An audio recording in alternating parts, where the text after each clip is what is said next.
রাজশাহীর বাঘায় আবুল কালাম আজাদ নামের এক আওয়ামী লীগ কর্মী ৩ ঘন্টার জন্য প্যারোলে মুক্তি পেয়ে তার বাবার জানাজায় অংশ নিয়েছেন।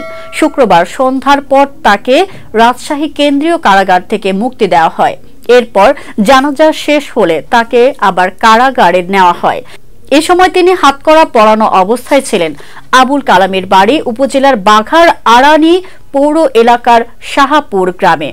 তাকে গত বুধবার সকালে একটি মামলায় গ্রেপ্তার করে বাঘা থানার পুলিশ।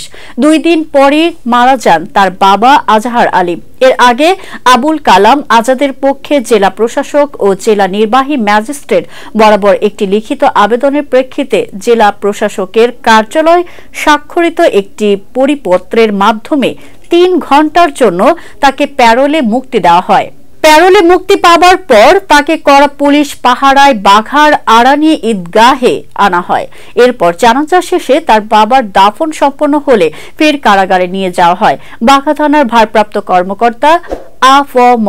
আসাদুজ্জামান বলেন, মানবিক দিক বিবেচনা করে তাকে ৩ ঘন্টার জন্য প্যারোলে মুক্তি দেওয়া হয়। কঠোর নিরাপত্তার মধ্যে তার বাবার জানাজায় নিয়ে আসা হয়। জানাজা শেষে আবার তাকে কারাগারে নেওয়া হয়।